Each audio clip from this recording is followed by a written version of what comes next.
Himachal Congress screening committee के तीसरे दौर की बैठक के लिए प्रदेश के आला नेता दिल्ली में जुट रहे हैं। 7 अक्टूबर को होने वाली बैठक से पहले हिमाचल कांग्रेस प्रचार समिति के अध्यक्ष सुखविंदर सिंह सुक्खू ने बड़ा बयान दिया है। सुक्खू ने कहा कि पहले हुई बैठक में करीब 40 उम्मीदवारों के नाम फाइनल हो चुके हैं। जिन उम्मीदवारों के नाम फाइनल हुए हैं उन्हें फोन कर बता दिया गया है, साथ ही उन्हें प्रचार में जुटने के लिए भी कह दिया गया है। अब इन टिकटों की केवल औपचारिक घोषणा ही बाकी रह गई है। दिल्ली में पत्रकारों के सवाल पर सुखविंदर सिंह सुक्खू ने कहा कि हिमाचल बीजेपी की टिकट घोषणा का इंतजार करना भी कांग्रेस पार्टी की रणनीति में शामिल है। उन्होंने कहा कि कांग्रेस में सर्वे के आधार पर टिकट दिए जा रहे हैं।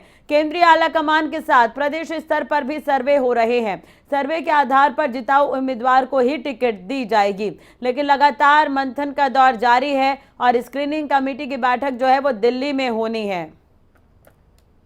पिछले दिनों कैंपेन कमेटी की बैठक भी हुई, उसके बाद सीसी की बैठक भी हुई है। क्या नामों की जब चयन हो गया है तो लिस्ट अभी तक बाहर क्यों नहीं आ पाई? नहीं, जिन नामों का चयन हो चुका है, जो सेंट्रल इलेक्शन कमेटी ने नामों का चयन कर दिया है, उन नामों को फ़ोन करके बता दिया गया है कि आप अपने विधानसभा क्षेत्र में अपना कार्य कीजिए। मात्र औपचारिक घोषणा रह गई है और कल जो बचे हुए टिकटें हैं 22, उस पर चर्चा होनी है और चर्चा होने के बाद फिर उनको केंद्रीय चुनाव समिति के पास भेजना है और जल्दी ही हमारी औपचारिक घोषणा जो होगी। तो कल दिल्ली में स्क्रीनिंग कमेटी की बैठक होने वाली है, जिसमें कांग्रेस के तमाम नेता जो है वो पहुंच रहे हैं। काफी महत्वपूर्ण इसे माना जा रहा है। प्रदीप लगातार हमारे साथ बने हुए हैं ज्यादा जानकारी के साथ। प्रदीप, आपसे ही जानकारी चाहेंगे।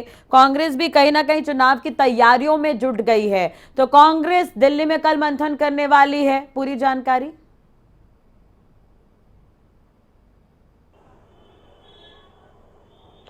बिल्कुल, देखिए कल दिल्ली में मंथन होगा और स्क्रीनिंग कमेटी की बैठक होगी। स्क्रीनिंग कमेटी की जो चेयरमैन है दीपादास मुंशी, उनकी अध्यक्षता में ये बैठक होनी है और प्रदेश से बड़े नेता, उसमें चाहे पार्टी के अध्यक्ष प्रदीप सिंह की बात करें, कैंपेन कमेटी के चेयरमैन सुखविंदर सिंह सुक्खू की बात करें या फिर नेता विपक्ष मुकेश अग्निहोत्री, ये तमाम नेता यहाँ पर स्क्रीनिंग कमेटी की बैठक में मौजूद रहेंगे।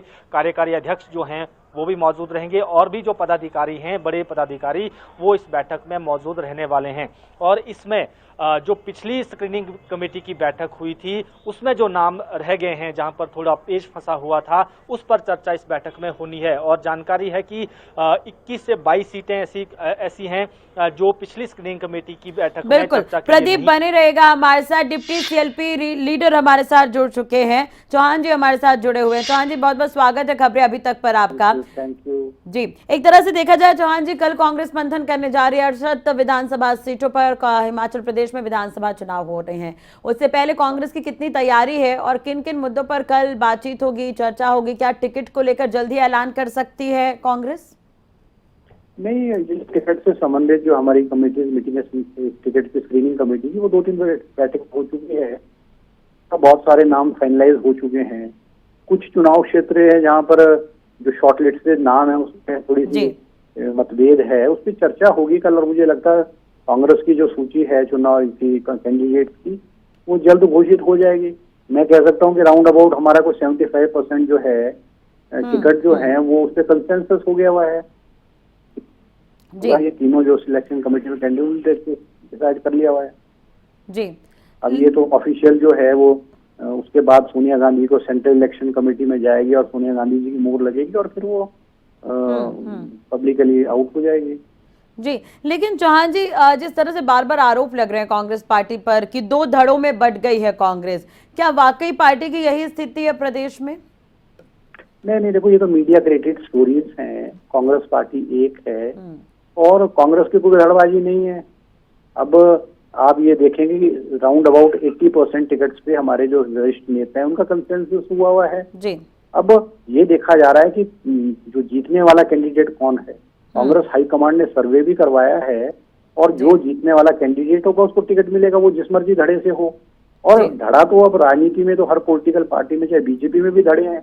एक अनुराग ग्रुप है, एक नड्डा ग्रुप है, तो हर पॉलिटिकल पार्टी में। और बीजेपी की लड़ाई जिस दिन आचार संहिता लगेगी और बीजेपी का टिकट का वितरण होगा, उस दिन आप बीजेपी के लड़ाइयों का जनाजा, इनका जो है वो जनाजा निकलेगा। हर राजनीतिक पार्टी, हमारे कांग्रेस में ऐसा नहीं है। चलिए ठीक है, लेकिन अगर हम कल दिल्ली की बात करें तो कौन कौन इसमें शामिल हो रहा है इस कमेटी में, बैठक में? नहीं, इसमें जो स्क्रीनिंग कमेटी के हेड हैं वो प्रिया रंजन दास,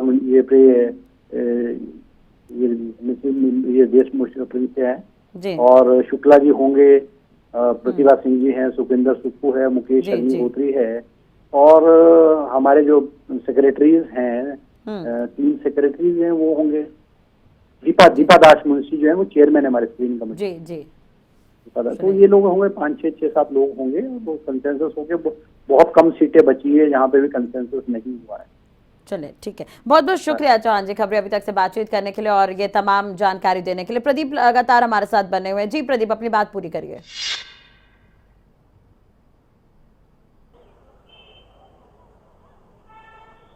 बिल्कुल राशि, देखिए क्योंकि कल बैठक जो है वो काफ़ी महत्वपूर्ण इस तरह से भी है क्योंकि पहले कांग्रेस ने ये कहा था कि हम नवरात्रों में एक सूची जारी करेंगे, लेकिन उस दौरान कुछ पार्टी छोड़कर चले गए थे और कुछ विवाद सामने आए थे कुछ सीटों को लेकर, इसलिए उस वक्त ये सहमति पार्टी की तरफ से बनाई गई। जो नेता हैं, बड़े नेता, उन्होंने आपस में विचार करके ये तय किया कि अब एक साथ हम पूरी लिस्ट जारी करेंगे।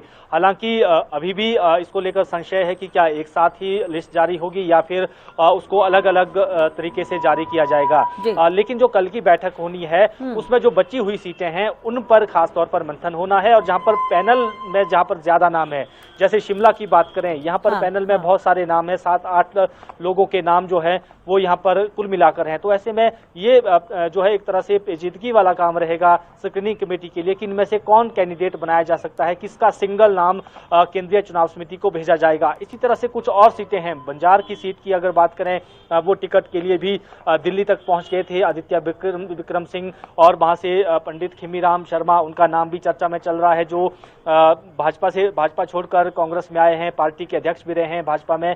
तो ये तमाम ऐसी सीटें हैं जहां पर थोड़ा विवाद चल रहा था और उसके बाद अब इन सीटों पर मंथन होना है। हालांकि ये जरूर है कि जो पिछली जो इनकी बैठक हुई थी स्क्रीनिंग कमेटी की, उसमें लगभग 47 सीटों पर सिंगल नाम जो है केंद्रीय चुनाव समिति को भेजे गए थे जी। लेकिन उनमें से 39 नाम ऐसे थे जो लगभग फाइनल हो गए थे, और ये भी जानकारी थी कि शाम तक उस दिन सूची आ सकती है, लेकिन वो सूची फिर नहीं आई। तो ऐसे में कल जो चर्चा होनी है वो बाकी बची हुई सीटों पर होगी, और फिर जो है सिंगल नाम एक पार्टी की जो स्क्रीनिंग कमेटी की तरफ से केंद्रीय चुनाव समिति को भेजा जाएगा, और केंद्रीय चुनाव समिति की जब बैठक होगी उसमें उन नामों पर मुहर लगेगी। या फिर अगर केंद्रीय चुनाव समिति को लगता है, पार्टी हाईकमान को, बड़े नेताओं को ये लगता है कि उनके पास कोई और भी कैंडिडेट है, सर्वे के आधार पर कोई कैंडिडेट आ रहे हैं, उन पर भी चर्चा हो सकती है। लेकिन उसके साथ साथ जो ठाकुर सुखविंदर सिंह सुक्खू जो कैंपेन कमेटी के चेयरमैन है, उन्होंने एक बात, आज बड़ी बात ये कही है कि हम भाजपा की लिस्ट का भी इंतजार करेंगे। कई बार ऐसा होता है कि किसी को टिकट मिलता है विरोधी पार्टी में,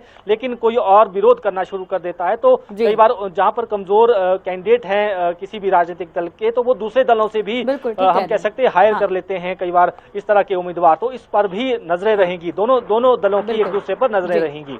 चलो ठीक है, बहुत बहुत शुक्रिया प्रदीप तमाम जानकारी और बातचीत के लिए। वाकई अब जैसे जैसे चुनाव के जो दिन है वो नजदीक आ रहे हैं, दिलचस्प होता जा रहा है क्योंकि तमाम पार्टियां अब चुनाव में तैयारी में जुट चुकी है।